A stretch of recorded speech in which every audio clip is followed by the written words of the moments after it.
1 year on, how do you reflect on the Titan tragedy? Well, I don't think about it a lot because it was pretty cut and dried in its moment of history that we all globally shared. You know, it's certainly a tragedy for the people aboard and especially for the families. But, you know, I think it's important for people to understand, put it in a historical perspective, yes, if we can. We've had 50 or 60 years of flawless operation of deep submersibles, and I'm in that world. I know that world. I've built my own subs. I've operated my own subs. I worked with the Russian subs, which are some of the best in the world in their day. You know, I've done the engineering projects. I've designed and built vehicles to go much deeper than Titanic, and I think I understand the safety protocols and the safety mentality very well. And these guys broke the rules. It's that simple. And so this is an anomaly, right? And it should be thought of as an anomaly, not the standard. I think, you know, I've done all these films from the deep ocean, and it sort of suits the film to make it seem exotic and dangerous and, you know, going to another planet and that sort of thing. The truth is, it's really done by a set of standards that are so rigorous, it's very safe. It's my understanding, and I think you've just confirmed this, that in the submersible community, that culture of safety it's critical. I mean, not only to innovation, but to commercial success. Sure, exactly. So nobody's making a great deal of money in the deep submergence community. The institutional places like Woods Hole that operates the Alvin, they're, you know, everybody's always struggling for financing to do more science. The commercial companies, you know, like Triton, for example, that I'm involved in, you know, nobody's making a fortune at this. We do it because we love it. And where we spend our money on these vessels, these subs, is in safety, certification, classification, doing everything by a set of rules that keep us all safe in the deep submergence community. So why would OceanGate misrepresent the safety of Titan? I think when you reverse engineer what happened, you have a particular individual, Stockton Rush. He was enamored of the sort of the glamour and the exoticism, and he was attracted to it. But he came from the wrong industry. He came from from aeronautics, and aeronautical engineering is fundamentally different. You're going for lightness and strength, but you're not necessarily going for compressive strength. Your enemy, you know, is all sorts of mechanical loadings, but it's not that squeezing, horrific pressure that you get at great depth in the ocean. And he chose the wrong materials and the wrong approach. Had you met Stockton Rush? Did you know him? Yeah, I knew him from the Explorers Club, and just, it's a small community. Everybody knows everybody. What were your impressions of him? You know, he was a nice enough guy. I didn't know him very well. He was always trying to get me to sort of jump in because I'm obviously well known in the Titanic community. And, you know, I didn't want to have any part of a sub that had those design parameters. I mean, I knew it was a flawed design. And there's a bit of history to that I don't think anybody's talking about. There was another sub designed by a very credible designer that was a wound carbon fiber hull, cylindrical hull, with titanium end caps. And it was designed to go to the Challenger Deep. And all of us objected. We all told the particular individuals involved in that project, completely separate from Stockton's, that this thing was going to be a coffin. Because of the carbon fiber hull. Exactly, because of the carbon fiber. And there's another issue, which is mating dissimilar materials together at a high pressure mating surface. When you put titanium up against carbon fiber, they have a differential bulk modulus. I don't want to get too technical here, but it means they contract and expand at different rates, which causes slippage and stress and strain at that interface. Which under that pressure? Talking about a lot of pressure, and you're talking about certain rules you can't break. And those rules were broken. Several of those rules were broken. The most obvious one was the wound carbon fiber is the wrong material for that application. He seemed to take a real pride in his unconventional approach, in breaking the rules. Exactly, and I think this is a place where you've got to really know your stuff before you can step outside the box. And he came from a different community. While it's worthy and fun to be rebellious and to do things in new ways, in innovative ways. You don't move fast and break things, as they say in Silicon Valley, if the thing you're going to break has got you inside it, along with other innocent people who, who believe your line of BS. Had you seen David Lockridge's letter in 2018 of warning? There were a number of warnings from within the community. We all knew what they were doing. They pulled it off a few times. They got to Titanic and back, but the insidious nature of this, very much like the Titanic disaster itself, if you think about it, they had sailed full speed through ice fields many, many times, and they always knew to slow down and stop when they saw the ice. The Titanic guys didn't know that the very first iceberg they saw was going to be right smack bang in front of them. Well, they had dived a number of times, but the insidious factor is that wound carbon fiber or any kind of composite material has what they call cyclic loading. It will fail after multiple cycles because it's what's called an anisotropic material, meaning it's not a contiguous molecular structure like steel or titanium or even glass. Glass is a remarkable material for compressive strength. We think of glass as fragile, but under pressure it's great. Right. So you got titanium, you got steel, you got ceramics, you got glass. These are all things that are used for pressure vessels. Carbon fiber not being one of them, or any kind of composite material not being a good choice. What are you hearing about where the investigation is up to? I've made myself available. I've volunteered to the investigative committee at the Coast Guard. Nothing. They haven't interviewed you?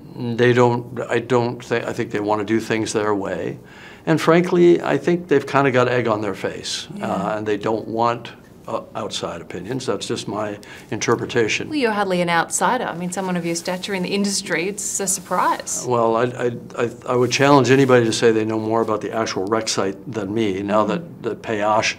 Nargeolet passed as a result of this tragedy. He arguably had more time on station at the wreck site than I have, but short of him, so they should be inviting me, but they're not. But I've also been kind of vocal about the Coast Guard propagating this kind of 4-day travesty of searching, a search box the size of Connecticut, everybody running around with their hair on fire when we knew right where the sub was. There's a principle that's called last known position. That's the first place you look. So the last known position of the sub was, an Earth coordinate at 3,500 meters down. We expected the wreckage to be sitting exactly under that coordinate on the bottom. That's exactly where they found it. But nobody could admit that they didn't have the means to go down and look. So they were running all over the surface, and the entire world, waiting with bated breath, talking about 96 hours of oxygen. We all knew they were dead. We'd already hoisted a glass,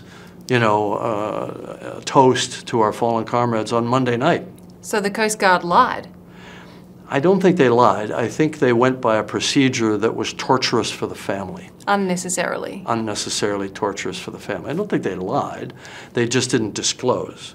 They were informed by naval intelligence that an implosion event was tracked to the coordinate of the Titanic wreck site. Now, could it have been something else?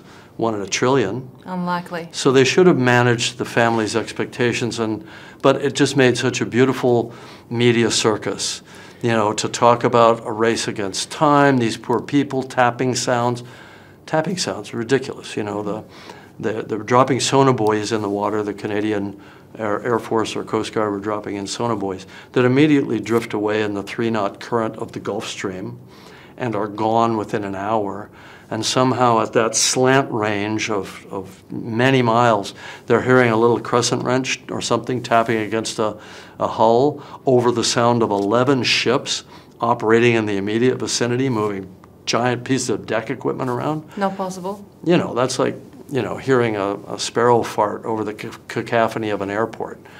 So that whole thing was maybe a fiction. Metaphor you'll want to cut out. I love that metaphor. That's a great metaphor. But you're saying that whole thing was fiction.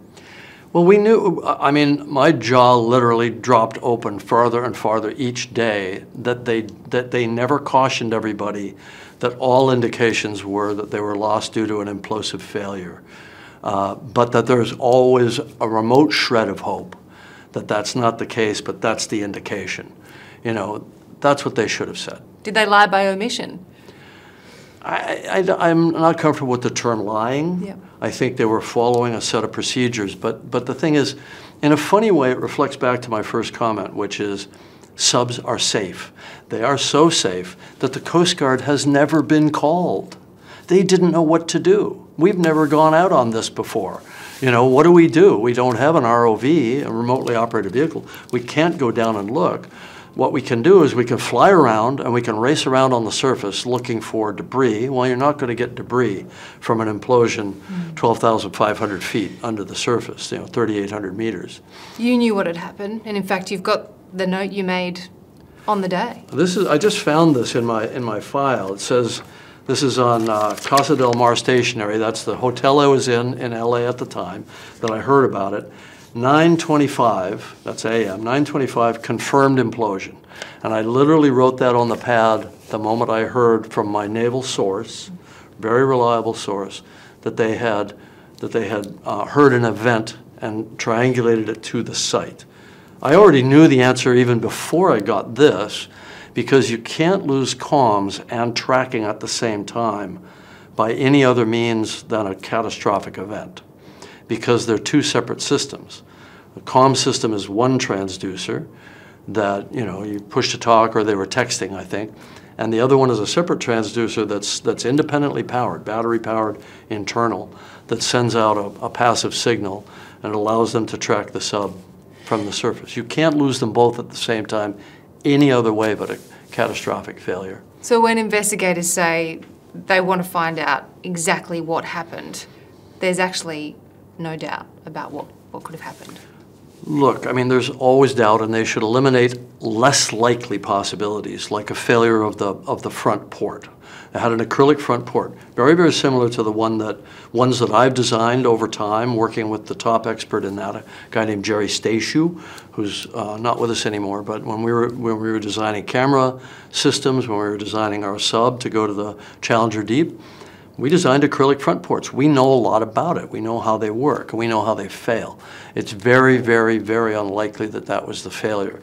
There was a bit of dialogue around this when they hauled the front hemisphere up out of the water, the nose cone, right? And they had put a sling through the hole that port goes in. But that port got blown out when the sub imploded. When water rushed in at literally multiples of supersonic speed, it blew the port out the front. That's why it wasn't there. It wasn't that it failed and came inward. If you know how these things work, you'd know that instinctively, right? So I would say it's a 1,000,000 to 1 chance that it was not a failure of the cylindrical composite fiber hull. That said, the exact nature of that failure needs to be understood. And would they have known that something had gone very wrong, or would it have been? No, this is a question of some debate, because there was a transcript that is now thought to be a hoax that had them dropping their weights and attempting to surface. And if that was the case, then they did know. I think that transcript has been debunked. It might have been instantaneous out of nowhere.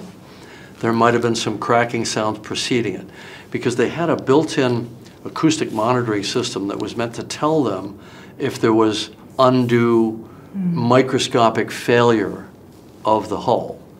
Well, first of all, in my book, if you've installed such a system, you're already dancing with the devil in the pale moonlight.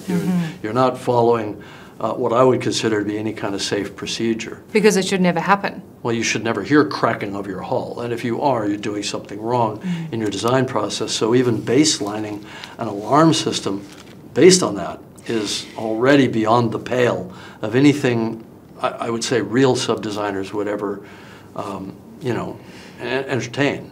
I've interviewed people who had been diving with Stockton Rush in previous years, and they all describe hearing cracking. Does it still shock you that he had these prior kind of incidents and warnings, and yet he continued down this path? I think people don't really often believe in their own mortality. It's not going to happen to me. He had created a narrative in his mind. It made sense to him. I'm like those other rebels. I'm like those other innovators. I know my carbon fiber from the aerospace community. It was just a bad path on a wrong approach. And we all knew, I mean, you just don't make hulls out of that for external pressure. They're great for building airplanes. You know, I mean, composites are fantastic. They've revolutionized the transportation world. They're great for boats, for marine applications, stuff at the surface. They're no good in compression because of this cyclic fatigue that leads to failure not on the first dive, but on the 5th dive or the 10th dive. It becomes a minefield that gets progressively more and more mines out ahead of you as you travel across it. He should have listened to the warnings. But don't we say that about Titanic? Don't we say that about the captain of Titanic? Yeah. You know, played by Bernard Hill, the actor in my movie who just died yesterday, very sad unfortunately. news. Yeah. But such an iconic, first of all, such an iconic actor, but such an iconic character. In a sense, the symbol of the person who has so much hubris, they don't listen to the warnings. And also because it's worked before. We've done this before. We've taken our giant steamships through the ice field before. This is how we do it. And I think once they got that first dive under their belt, and they were probably scared to death, once they had that, they thought they were okay. That would have been true if it was a steel hull or a titanium hull. But it's exactly the opposite with a composite material, because it's dissimilar materials bonded together. Have you seen images, vision, or photos of the wreck? I've seen a few stills that are frame grabs from ROV video. Yeah. It's exactly what we expected. In fact, we, in our small group, we had said, well, this is what they're going to find. And then when we saw the pictures, yep, that's exactly what they found. And what does it look like? Well, it's just a mass of shattered carbon fiber that doesn't even remotely resemble what it started life as. Because when something like that disintegrates, it kind of almost just, well, it's an implosion. It just shatters. So the titanium end caps are still in reasonably good shape because titanium is a strong, you know, again, isotropic material. But the rest of it is... Carbon fiber hull is just shards. Yeah. You know, like you dropped a glass vase, except packed it all into the center, right? So if I didn't know what I was looking at, you wouldn't recognize the sub. Wow. We cover a lot of, you know, plane crashes and terror attacks, and those sorts of investigations are quite common. But I think for most people, it's difficult to know what this investigation actually looks like because it's such a unique environment, right? I mean, what are they looking for? Is most of it done actually on the surface, or how does it actually work? Well, look, it's very expensive and difficult to get down there. In fact, they haven't even recovered all the debris from the sub. It's still down there. Some of it, I'd say probably, I'm guessing now, but probably about a third of it. They pulled up the major pieces, but all the small bits are still lying there for anybody to come along and photograph at any point, which is not how you do an air crash scene, but it's all because of the remoteness of it. You know, I think if you had an air crash up in the upper Andes, they don't pull every piece out either, so it's a bit like that. I think they've done some best efforts to try to recover human remains, but again, you're talking about very, very tiny bits of material at this point. You know, they'll do their best, but, you know. Is it possible that it won't all be recovered? It'll never be recovered. I'd say whatever is to be recovered has been done. Wow. You know, so but the investigation I think is going to look at the history. There was a lawsuit. One of the senior engineers actually spoke up against some of the problems with the carbon fiber. He was sued by the company to try to silence him. That'll all come out. There are lots and lots of photographs documenting flaws. I've seen some of them. I don't profess to be an expert on the investigation. I'm not on the inside of it. I just want to say that up front. Although I did put my hand up and say would be happy to testify, you know, as an expert witness. And they weren't interested in your insights or experiences? Not so far. You know, that was, you know, almost a year ago, so... That's astonishing to me. You know, why listen to a scientist? Nobody else does in our society. Do you have faith in the investigation? Look, I think it's impossible to investigate this without shedding some light on what happened. I also think it doesn't matter how long or short the investigation is, the answer is going to be the same. It was bad engineering. Bad engineering coupled with a lot of bad operational protocols. But I think those bad operational protocols only reflect on the mind state of the people doing it. They don't really lead directly to the failure. Do you expect there'll be charges? Should someone be prosecuted? I'm not sure, I don't know how criminal law applies to this. I think that there should be some changes. First of all, it should have fallen under the standard American Bureau of Shipping rules, which is you don't take paying passengers without having a classification, without having a certification. They were not certified, so your certifying agencies or your classing agencies are DVN, you know, the Norwegian, you've got German Lloyd's, you've got American Bureau of Shipping.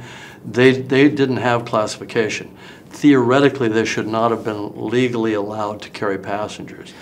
And they had a whole workaround for that where they called them payload specialists or mission specialists, which was really just sort of spackling over it with a lie. Because you're a deep sea challenger, wasn't certified. But it was designed by two people, myself and my fellow designer, Ronnie Allum, an Australian genius engineer, and we were never going to take passengers. It was an experimental craft. We knew it was experimental, and we also knew that like Stockton Rush's vehicle, it was so outside the box that the classifying agencies wouldn't really know how to handle it, and we always intended to do a second vehicle based on those principles and then have it classified if we were going to expand to a two-seater. But as a single-seater, it's an experimental craft. He and I were the only two pilots, so it wasn't necessary. No paying passengers, right? You're not taking other people's lives into your own hands. Taking my life in my hands. And I also knew, I mean, if you think about our vehicle, it was very unconventional in a lot of ways. The vertical form factor, a lot of things were very unconventional in the engineering. None of them were unconventional when it came to the pressure boundary. We all used we used very tried and true methodologies for how we made it safe for us. And then after that, how we got there, how we drove around, how we imaged, how we lit the place, all the things that were not survival critical, that's where we took our liberties. We're also approaching 1 year of, you know, all these families having this anniversary of the death of their loved ones.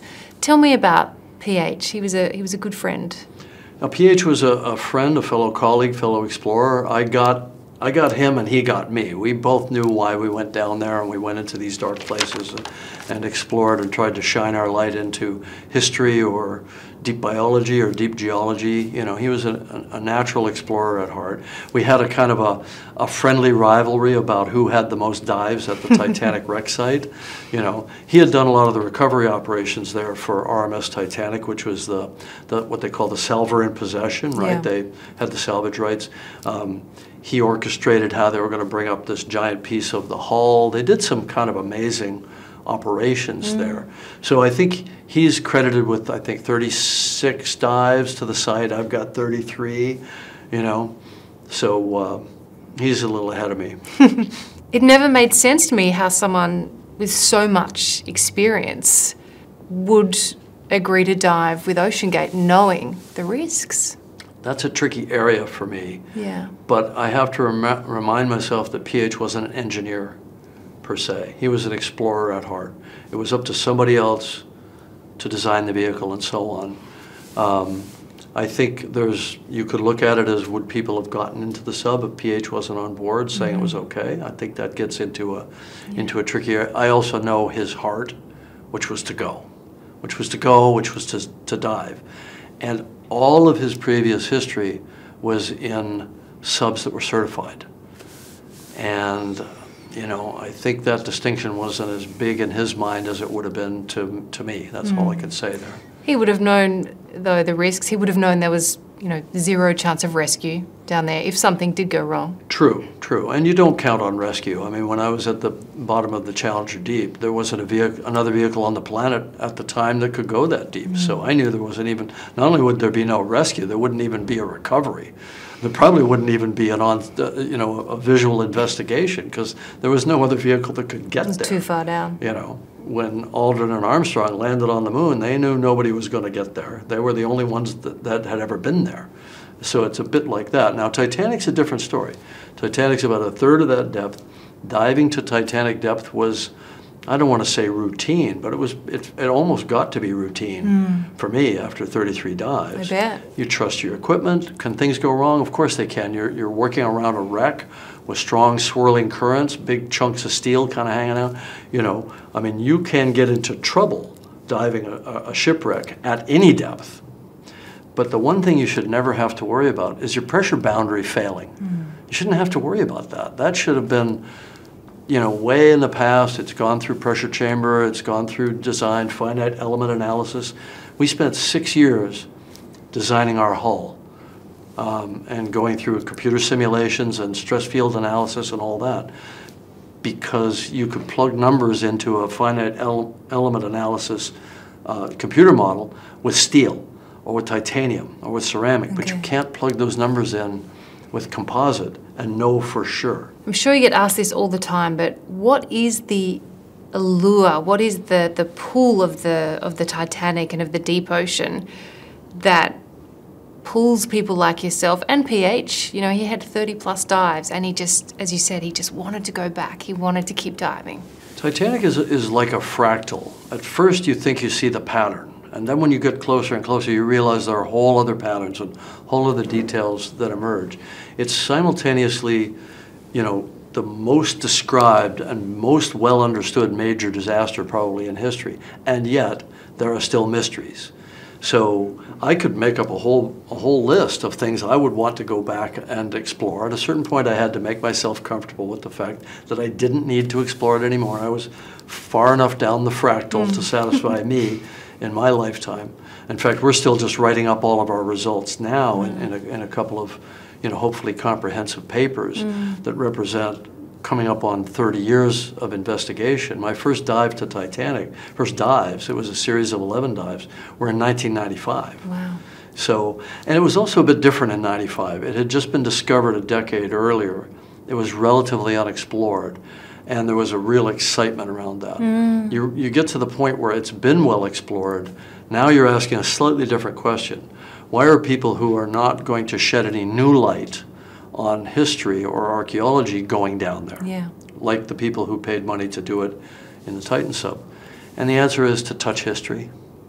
You know, I don't think they thought they were going to become part of history, but it's to touch history, to experience it, to bear witness, to see the power of the place. Why would you go to Gettysburg? Why would you go to the beaches in Normandy? Why would you go to any of these historic, tragic places to feel it? There was a backlash at the time, wasn't there? I mean, that kind of public criticism about the billionaire's joyride to the Titanic. Yeah. I mean, well, you know, who does the ocean belong to? Should it be more accessible? Look, I don't have any problem with people. I mean, the Mir submersibles were chartered for almost 15 years to give rides to people who wanted to pay a couple $100,000 to go and bear witness at the Titanic wreck site themselves, and they operated perfectly safely. You know, I'm close friends with the guy that did that tourist operation. Some archaeology, some marine forensics was done occasionally. For the most part, it was just people who wanted to go and see it with their own eyes. And that had been going on for a long time. When the Mir submersibles were retired, there was nobody to fill that void, and OceanGate stepped into that space. Just briefly on back on PH, we're speaking to his daughter, but she has told us that she's never been contacted by OceanGate. Never once. Does that surprise you?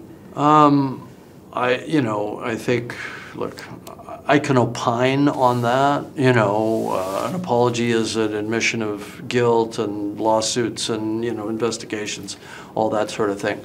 I can't speak to that. It's not honorable.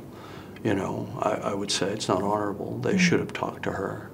But, you know, really it would have been Stockton Rush's job to do that, and he was his own victim as well. Is this a case of the person who should be prosecuted is, in fact, already dead? Yeah, I think the tragedy is he took others with him. You know, look, I get the exploration fever. You know, the astronauts called it go fever. Let's go. You know, they'd be in some kind of a hold on the pad, maybe quite legitimate hold, checking systems. Maybe they were about to scrub the mission, and the astronauts would be saying, let's go. Let's just go. They'd make a decision for themselves. But they're not really thinking clearly about the families, the expense, the impact on the entire program, the impact on scientific investigation that affects everybody, you know, which is why NASA wisely didn't listen to the astronauts and they would scrub the mission.